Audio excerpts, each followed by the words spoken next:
as I was sort of studying your journey, one of the things that's amazing about his career is how often he stopped doing things that give him security Yeah.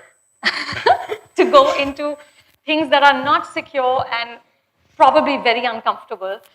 So I want to go back a little bit to the beginning. You grew up in a middle class house with 4 older sisters. Yes. And you've talked a lot in interviews about being a very shy child who couldn't express himself, but then discovered that he wanted to be an actor. So do you have a memory of the first time you acted?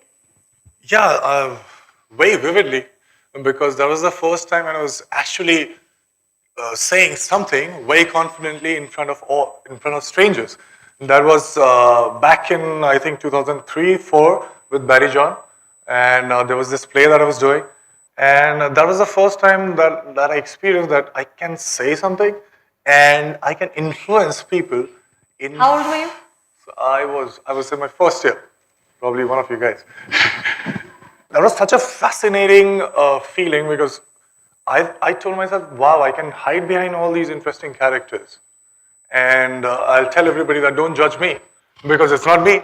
When I play a character, I kind of find a way to fool myself, convince myself that I'm not me, but somebody else. And that's such a relief, not To playing not be yourself. you? I'm like, what do we do every day? I'm like, we try and project a personality that we think we are, and it's too much of an effort.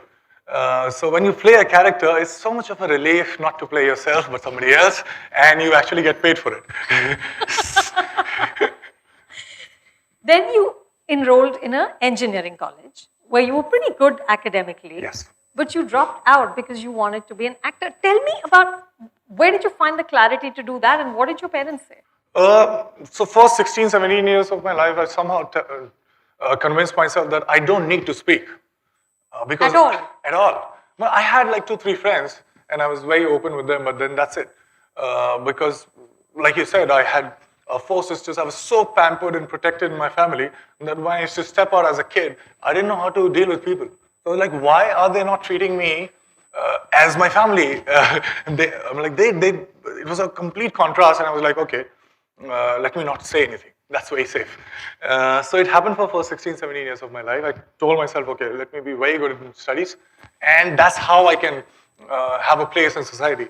But I think Shamak was the first one who got me into dancing on stage, and I realized that, okay, I can not say anything and Still express myself. And perform in a way that I can influence people in some sort of a way. And then he asked me to join theater. And the first play that I did, I was like, wow, what is this? What is exactly what I was missing to communicate? I'm like, I think that's the most important thing that we miss or we want in our lives. We want to be understood by somebody else. And when you act, that is what happens. I mean, like when that resonance happens, when you feel something, you connect it. And they get it. That's the resonance that happens, and you feel so good about it. So I took 3 years into thinking that, okay, is it just that I want to be next Shah Rukh Khan? Or a lot of dreams that man has inspired. Yes, or it is the thing that I'm doing right now that excites me so much.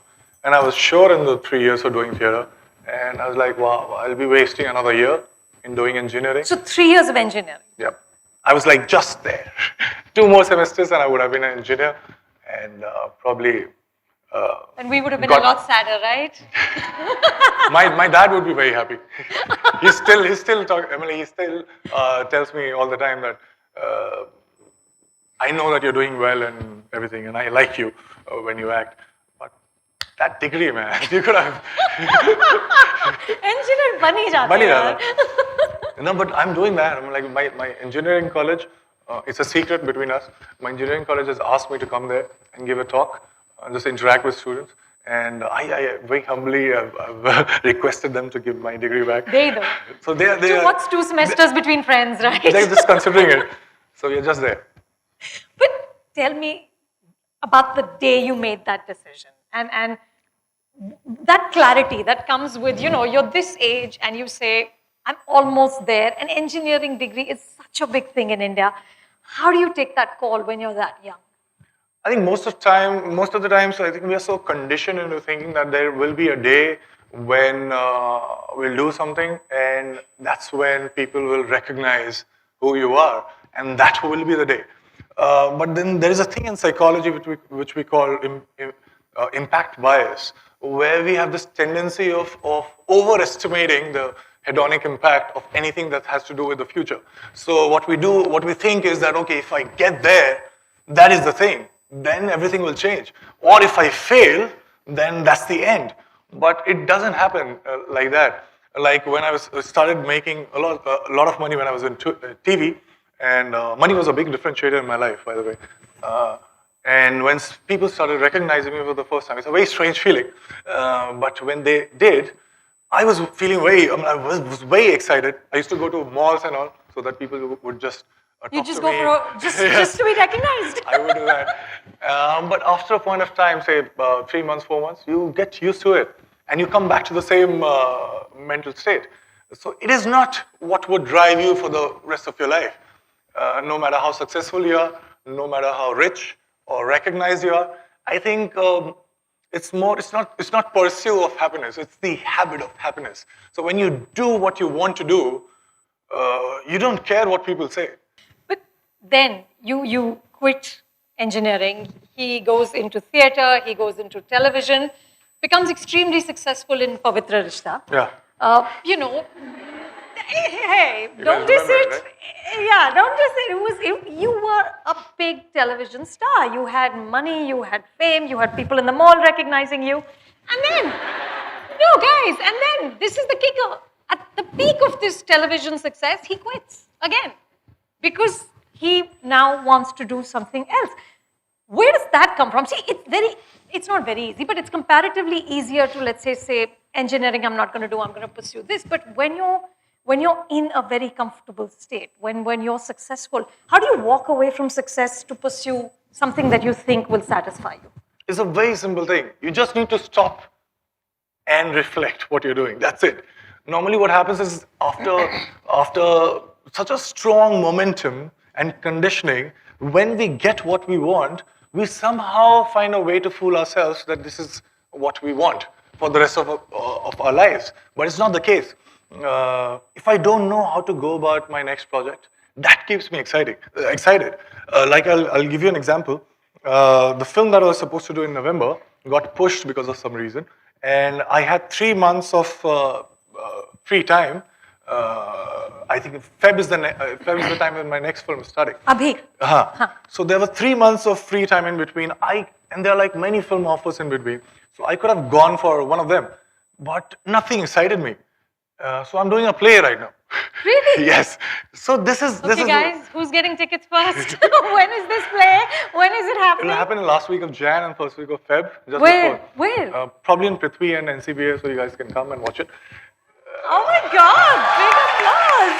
Well done. What's it called? We're still figuring out. It's a thing on Moravia's Two of Us.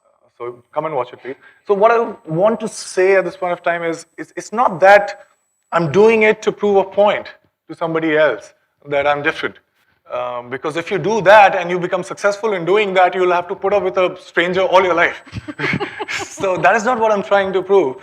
It is just that's something that gets me up 10 minutes early in the morning in a very excited way. I don't know how to go about it, but I want to get there.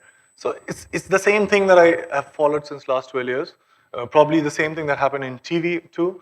I was getting money, everybody was like very happy with me, but I knew every day in the morning that what I was supposed to do. It was just no excitement. It was like, wow, I'm just wasting my time. So I didn't quit to get into films because I very generally believe that it's not an organic progression from theater to TV to films. It was just because I wanted to go to UCLA just to know how to read the film so that I can do it better as an actor. And fortunately, I got Kaipoche, and then that's how I stayed back. But between that time that you stopped doing Pavitra Rishta and you landed Kaipoche, did you have like a dark night of the soul, some moment of confusion, anxiety, insecurity about what have I done? No, nothing, absolutely nothing. And when I say it, I really mean it.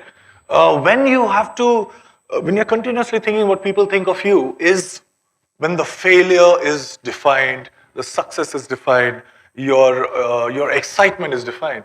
But if you're just not concerned, I'm not saying that you should not just not be concerned about what people say, but when it has to come with the work that you do, that equation between you and your work, I think nothing, absolutely nothing should interfere in that. I always used to think that there is one right way of doing it, and there are several wrong ways.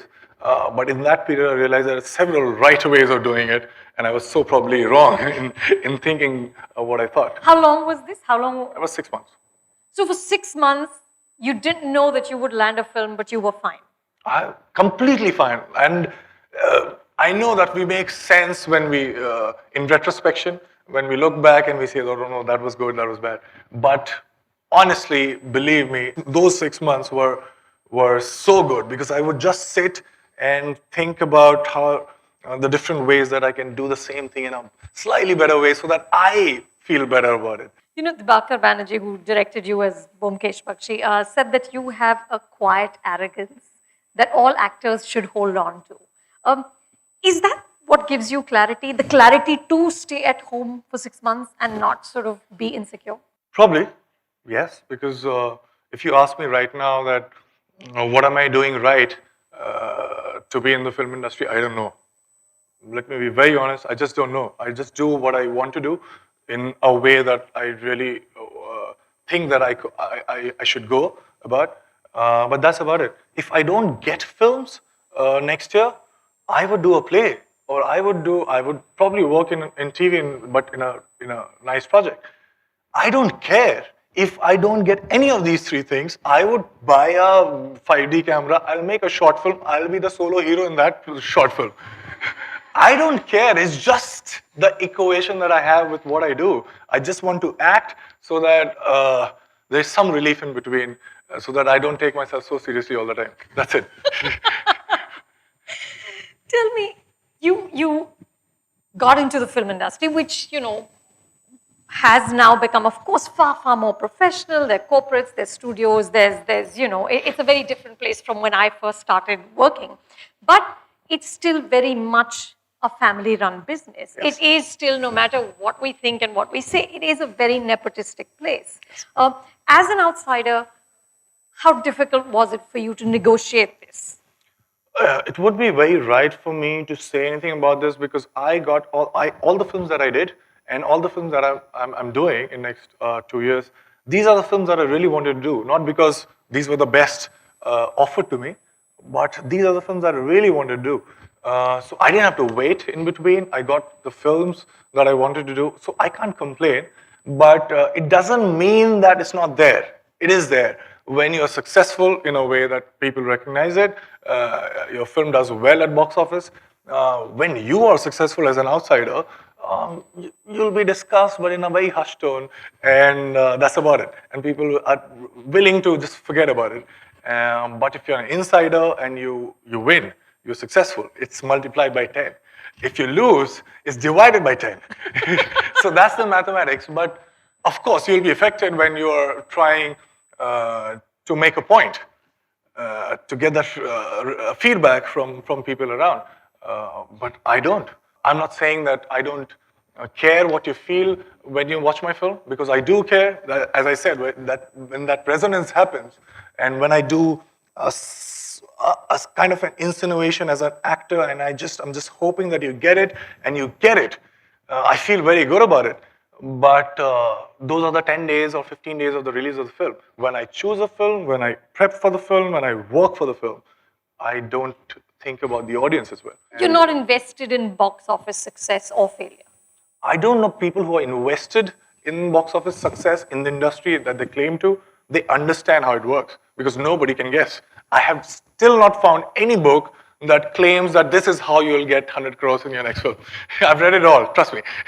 But it doesn't... There's no formula. There's no formula. It's only that after a film does something, we sit down in a very nonchalant way and we say that, oh, this is why, what happened.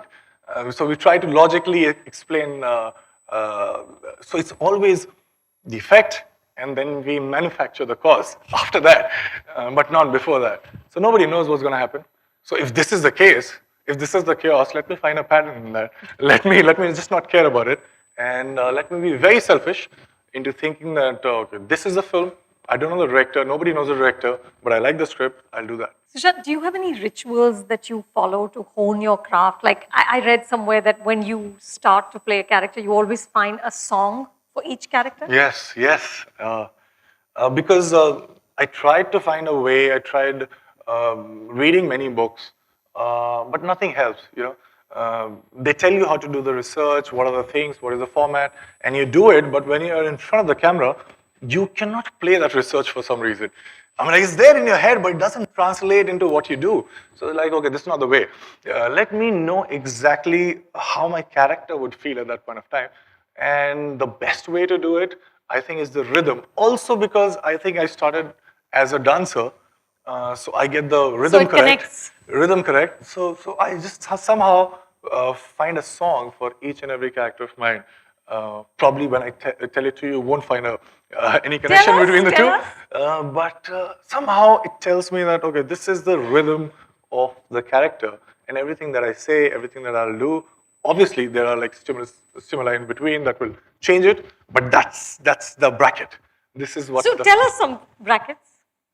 There's I was going through the YouTube songs, the VMs on Dhoni, and there was this South Indian song, which I don't understand, but it was so correct.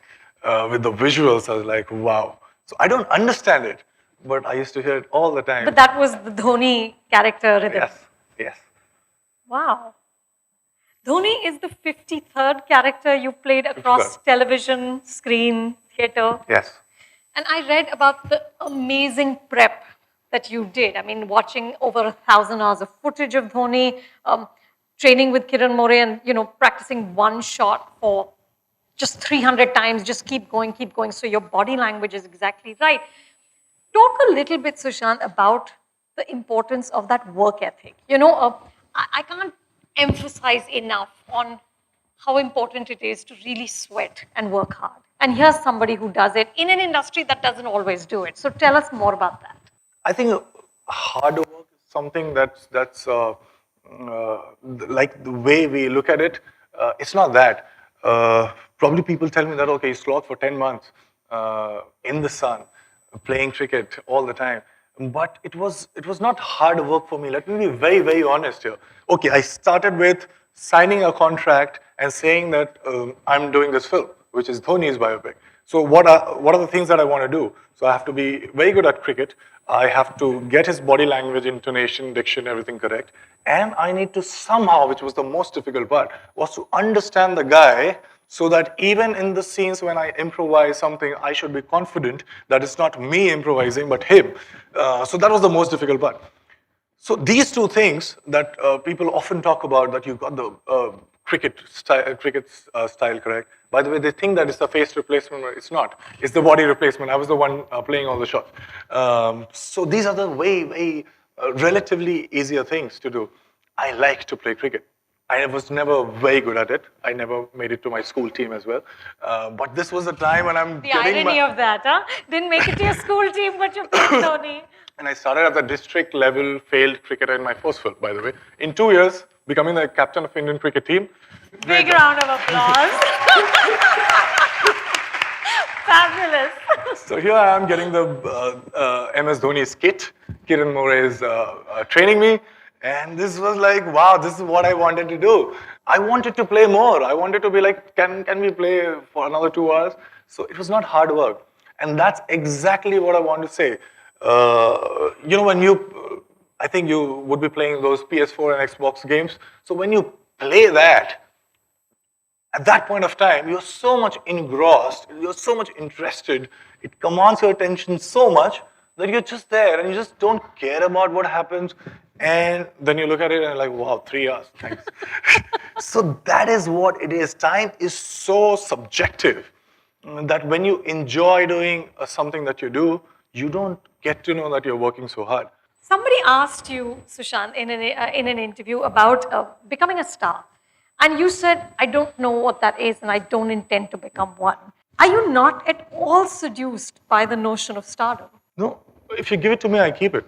because I don't know what I would do without it. So I'll just keep it. But at the same time, if you don't give it to me, I don't miss it, because that's not something that I'm looking forward to. I'll be very honest. When I started, that was the incentive that I was. Am I? Yeah, you're back on. Yeah. So that was the incentive that I was trying to give myself into dropping out of the college. That you'll be a star one day. Yeah, I'll be a star. I'll be the next big thing. That's it. Period. So I convinced myself, and I wanted that to some extent, just because I didn't have those things. All my 18, 19 years of my life, nobody actually looked at me and said that, oh, you exist. Nobody, because I was such an introvert. And at the same time, although we were not that poor or something, but then money was a differentiator in each and every decision that my family used to take. And I remember wanting to go to this university, but I couldn't because I didn't have that much money, and I was a small kid. And I was like, wow, it's such an unfair world, because I can't do something that I want to do because I don't have something that I possibly cannot earn at this point of time. So I was like, wow, this is very, very important. So when you don't have it, a small part of it can buy you a lot of things. But after that point of inflection, a lot will buy you just a small thing. So that is the irony of it. I realized it thanks to TV, because I got that recognition, I got money, and I realized, wow, that's it. This is what I was working for. But thankfully, I was doing something that kept me going, that I really wanted to do, and that I've been doing all this while. So you tell me I'm a superstar, I'll take it. You'll tell me that you're the biggest star. You would be the biggest star of this industry. I'll say probably yes. And if you tell me that I don't think that you're a star, I'm with you. So I don't care. You also said you don't know how much money you have in your bank balance. Is that true? Yes, not that I have too much, but I don't care. Because you don't care, or you don't know? I don't know, or I also don't care. I don't know because I don't care. Does that make sense? Yes. So Yes. I know that I have that much that I can go about everything that I want to do in my life. Like, I'll give you an example. I was wearing the same thing in the gym for like 4 or 5 months, and I was like, "What are you doing? You're a star." So कपड़े तो बदल हाँ, लो. कपड़े तो बदल लो. So मैंने कहा कि आज खरीदते हैं. And I was going, and there was this BMW showroom, and I see this bike. It's BMW K1300R. I'm just flaunting. So I look at the bike, and I was like, wow. And it was around 30, between 30 and 40 lakhs. I'm like, this could just be a dream for me 5 years back. And I was like, forget the shorts, I'll buy this. And I bought that. So there are times in between when I tell myself, you know what, Sushant, you have done well. But that's about it. Those are the things in between. But what keeps me going each and every day in such an with such an excitement is this. But Sushant, you know, what we see so much, especially the media, you know, the Hindi film industry and stars are covered endlessly. We read about you guys every single day. What we see is that part of your life that is buying the 30 lakh bike because you feel like it, okay? What we see is the glamour, is the red carpet, is all of that. What we don't see really is the failure, which is also very public. Yeah. You know, you've had films that didn't do well, films that you really put your heart and soul into, like Vyomkesh Bachchan. Yeah, Vyomkesh, which I love, but you know, not many other people did. You were doing Pani with Shekhar Kapoor, and after months and months of prep and conversation, that project doesn't take off. Now, I know you said you gained from just those conversations with Shekhar, but that night when you know it's not happening, or that Friday night when the film is dead on arrival, how do you move forward? How do you get up the next Saturday morning and say, I'm going to do it all over again? I do it all the time, and trust me, you all do it all the time. That thing that the term that I use, the impact bias, that is the thing. No matter what your Friday is, when your film releases, the next Friday, you'll come back to the same mental state. Even if it's this, and I think it's an experiment that has been done since many years. So a very successful, good-looking guy becomes paraplegic, and a regular guy wins a lottery. So there's a huge spike in both the graphs. And after 6 months, they come back to their neutral position. Everybody of them. So this is what we do after. So we overestimate the impact that's going to happen if we are successful or if we fail. But it doesn't happen like that. And do you get sad or not even that? Of course, I do get sad all the time because I look at the work I do normally. Dhoni is the only film that when I watched, I was not watching the monitor when I was shooting it. I was just looking at it and I'm like, boy, a good man, that's it. Before that, when I used to dub for the film, I was like, oh, I know that you're pretending or you're not that honest. Oh, I could have done that. So yeah, that's So the Dhoni is sadness. the first time you felt like you had acted. Yes. You probably. patted yourself on the back. I was smiling all the time. I was like, wow. Because it was a very tricky thing. Now, when you don't know about a character, and I'm a very confident actor, I can convince you that this is what I'm feeling. But when you have a very strong visual reference of a guy who's immensely popular, and then somehow find a way that you're not imitating, you're not conscious that, okay, let me do this so that people think that I'm Dhoni. And also, so you're honest, you have done your work so that you're not thinking about all those insinuations, all those spontaneity that people talk about. So you feel it was a very tricky thing for me. And it happened. And so I was like, you're a star, man. Which you are. Yeah, let's agree on that. Which you are. Thank you. Okay, with that, I'd like to open it out to you guys. Who has a question? And let's keep it to film, people. Let's not go into demonetization and other things. Please. Hi, I'm Nidhi and I'm doing second year BMM. Hi. So my question is, what do you think is more challenging?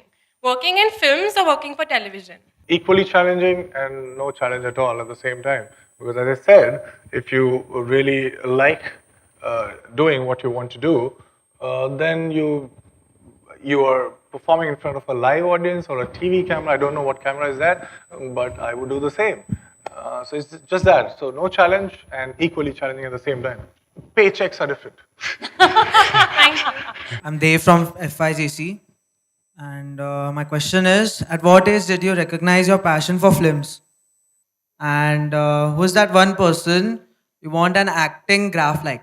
I think the first time I was not aware of it, and then the second time it happened. So first time when I entered this college after slogging a lot, and I look around and I'm like, wow, there are no girls. This is cheating. That's the real reason you quit That is the- engineering. of course. That is the thing. You are told, you are conditioned that one day you'll be very successful, you get a good job, and then probably a nice girl. So you go about it, and you have successfully crossed 2 levels of it, and you look around, and there are no girls to actually tell you that you're so good. So like, wow, this is not done. So one of my very, very close friends, he's still a very close friend, he told me that, okay, you know what, you should try and join a dance school or something, because I've heard that there are very hot girls coming there. So like, yeah, I'll go for it. And I joined Shamak. And So all this amazing career was just driven by women. yes. So this was when I was not aware of my calling, or probably I was thinking it was some other calling at that point of time. But when I went there, I'm not talking about girls, that's a different story. But I realized that, wow, I actually also like to perform. And that's why I'm sitting here and answering your question. And the second question. Oh yeah, whose career would you like to emulate? My career, 20, I would like to be what I want to be 20 years down the line. So if I get there, I'll be very happy. There's one thing that I think James Dean said, if I'm not wrong. He said that it's very hard to be a good actor. It's harder to be a good human being. And I want to be both before I'm done. So probably that.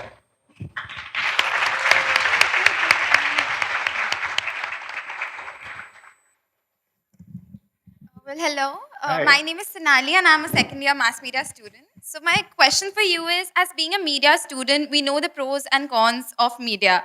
So I would love to know, how do you personally deal with criticism, rumors, failures, etc.? I'll answer your first thing, criticism, because failures and successes are very subjective, and I'm very sorted in that respect. But I realize that even when I insulate myself with these two things, I mean, like criticism is something that can actually bother you all the time. So I was like, okay, let me act in a way so that they say the same thing that I'm expecting, but it doesn't happen all the time. Most of the time it doesn't.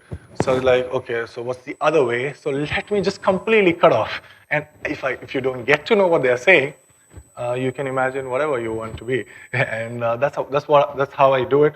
I call it a Teflon coating. I don't read newspapers, I don't watch TV, Netflix, good. But I don't get to know what people are saying unless you walk up to me and say that you were bad or good or whatever, and I'll forget it in the next 10 minutes. But that's it. Hi, I'm Nishtha, and my question's actually to Anupama ma'am. Oh. So, ma'am, as students of media, I'm really curious to know what you feel are the few qualities that a film critique should possess, and what you should look at, and just generally. You know, honestly, I think the first thing that a film critic needs to have is a great love for cinema. And not sort of selective cinema, but all cinema. So that every Friday you go into the theater feeling optimistic. I mean, you've got to walk in thinking this one's going to be Sholay. Okay, you can't go in with cynicism, you can't go in with exhaustion, you can't go in fatigued thinking, because I'm married to a filmmaker, I know what it takes to make a movie. It's bloody hard, and nobody sets out to make a bad film.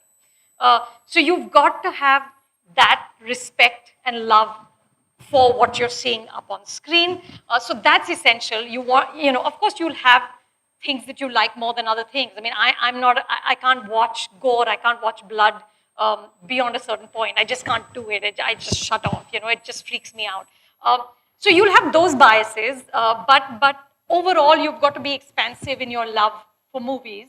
And I think then you have to have integrity. I think that's really key. I think you must be able to say what you actually feel, whether you piss off people, and you will. I mean, I do it every Friday. I'm making people mad all the time. That's what I do for a living. But I have to be honest to my response to a film. I can't lie. I can't soften it because I know someone or they're my husband's friends or something like that. I can't do that. So if you don't, because if you're not honest, then there's no point. I mean, all of us today are on social media, and everybody has a platform to express an opinion about cinema. So what makes mine more special than anybody else's, So I think a deep love for cinema and integrity are the two key things, and then you just keep watching and learning and writing.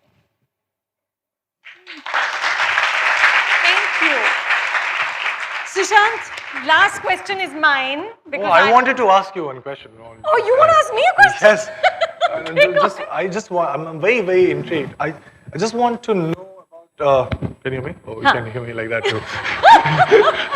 I just want you to please tell me about all the fundamentals that you think are very important that you use to read the film.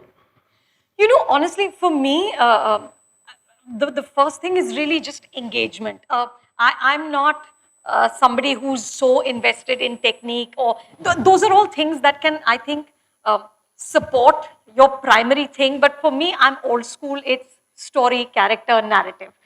If that connects, and then the rest of it is amazing, then that's wonderful. But right. I think I would never sort of be seduced by film because the photography is amazing, but the character is not. So I'm like really like just a basic front bencher. Yeah. You've got to move the heart. So everything is important when you feel it. When you feel it. Right. You've got to feel it. Thank you so no, but last question is mine, guys. And I promise you can have lunch after this.